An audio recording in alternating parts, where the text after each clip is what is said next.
Hey everybody, KC here, and I am here with Michael Sansolo, and we are at St. Joseph's University. We've just finished speaking at the annual Food Industry Summit, Food Marketing Summit, and we've had a great time. If we both have smiles on our face, it's because a young woman who's a student looked at us and said, I love it when you guys are on stage talking to each other. You remind me of Statler and Waldorf from the Muppets, which is maybe one of the funniest things and one of the best compliments I've ever gotten. It was both insulting and delightful at the absolutely same time. So we're sort of in a giddy mood at the moment. It was really interesting. There were a lot of different kinds of speakers today, and but a common theme, and this is makes a lot of sense because of what we talk about all the time. Common theme was storytelling, right? And it was about understanding stories as well as telling stories, and it was really, really interesting. One of the first speaker, the second speaker, I was the first speaker, was Rob Hill from Circana. And he was talking about really understanding the marketplace. And he was talking about how retailers, there are tailwinds, there are headwinds, but there are a lot more headwinds than there are tailwinds, right? But here was an interesting insight, and I had not thought about this before. He said, if you want to know where consumers are going in terms of food consumption, one of the things you watch is book sales. Because if people are going to go on a carb-heavy diet or a protein-heavy diet, or they're going to do keto or whatever it happens to be, almost always they will buy books about that subject before they actually engage in the diet. If they're going to do GLP-1 drugs, they're going to do the research. He says, so if you want to know, want a leading indicator of food trends, watch what people are buying in terms of books. And I thought that was fascinating. I'd never thought of it in those terms before. No, he did that beautifully. And the point he made that really stuck with me is we always have to look outside of our silo. He's like, look at other retailers. Look, it could be clothing, it could be books, it could be makeup trends, because that will help you get a sense of what people might be doing inside of a supermarket. He also made the point that, especially tough economic times, we have very uncertain economic times right now, people will trade to food because that's a necessity. Right. And it was a great comment about the books. He talked about, it was interesting, he talked about you can either be chasing companies like Amazon or Walmart because you don't want to risk being stuck in the middle. But it seemed to me that one thing he didn't suggest, although I think that he would have totally agreed to this, is the idea that you can take the road not taken or the road less taken. You can do things that are totally different. One example he did give, which I thought was fascinating, he said he knew this food retailer on the Jersey Shore who took out his lobster tanks. He just he didn't say whether it was an efficiency move or whatever it happened to be. He said he should have doubled down or tripled down on lobster tanks, because that's the kind of thing that a lot of bigger retailers are not going to be able to do. You actually move more in that direction as opposed to saying, "Oh no, I'll make money on Cheerios or Oreos or frozen fish sticks." Well, he was making the point you have to make a statement, and in New Jersey, which is it borders the Atlantic Ocean, people like lobster. Right. They're near the water. They want lobster, and here's a big retailer apparently in the state of New Jersey who just backed away from something customers. And you recently had something from Stu Leonard Jr. on where he said lobster is going to be very plentiful and less expensive. Right, absolutely. Because of all the issues with China. It was interesting. It was interesting where there were a couple of people we had from Vusion and from Flash Food who were talking about the business, and a common theme in both their presentations was the idea this is not just, you can't pursue business as usual.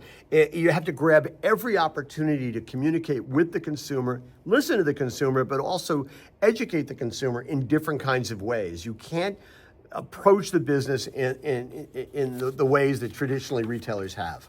And I want to go to two different people, because there was one guy talking about crisis management. Right. And he talked about how you have to understand that right now your shoppers are getting a lot of their information, whether it's correct or not, from YouTube, from TikTok, from Facebook. People have no credentials and they have no insight or any reason to be believed, but they're being believed. And unless you're out there talking to people on a regular basis, your voice is silent, their voice carries the day, and that can hurt you in business. And then the other one, which is something I'd never thought of, they had a professor from Drexel University. They have a food lab. And what they are working on is how to take the scraps, there's so much food waste. We know it is between 35 and 40% of food in the United States, and the waste is from the consumer all the way back to the farm. And how they can turn that waste into food products that are not just consumable, but tasty.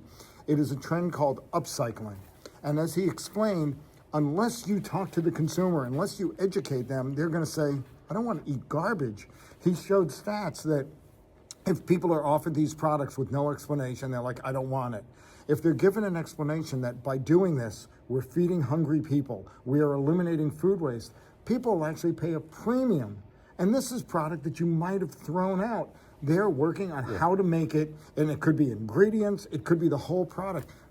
We had some chips here today, and they were made from upcycled product. So the opportunity is there, but not if you don't talk about it. There was, to go back to the crisis management thing for 1 second, the guy was going to be Errol Cockfield, who was from with Weber Shandwich, and we had sort of a conversation about it actually when he was on stage. And the thing that worries me, and I think worries him too, is, there was a book that came out a number of years ago by Tom Nichols, and it was called The Death of Expertise. And the problem is expertise has become suspect. If you're an expert, well, maybe you're an elitist, or maybe you're elite, and those people must be suspect. They must be wrong. They must have another agenda. I think we live in a world, and I'm hoping to explore this with him on Morning Newsbeat going down the road. We live in a world where that stuff is subject, and I think retailers who need to be experts in their field, they need to have a lot of expertise in order to communicate effectively with consumers.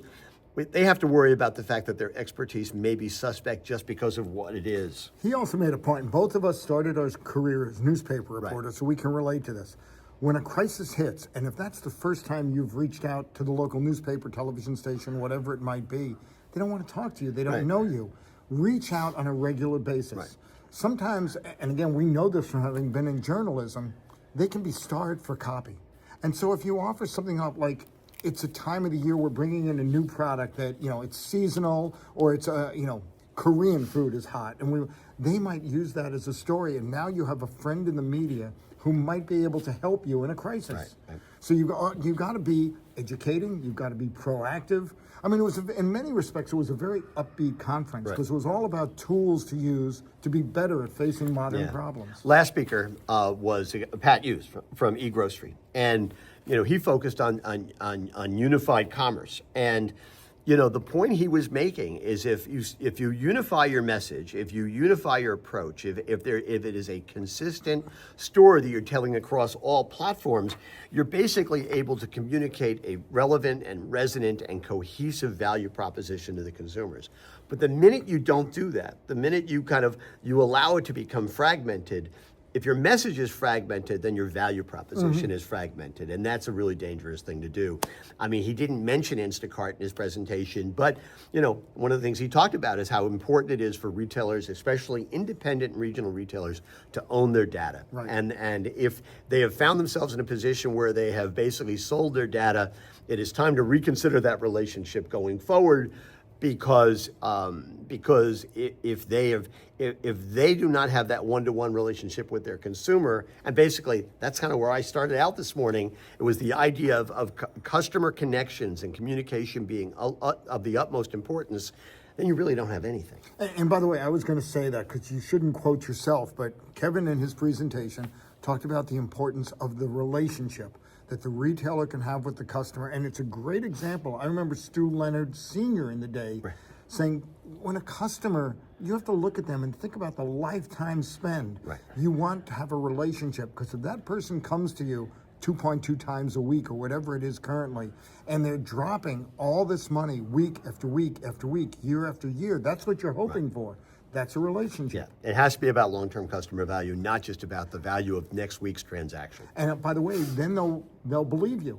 And if you come out and say, all right, here's why egg prices are so high because of bird flu that is 500 miles from where we're shopping, they'll say, oh, all right, these guys talk to us. It's about having credibility. Exactly. Absolutely.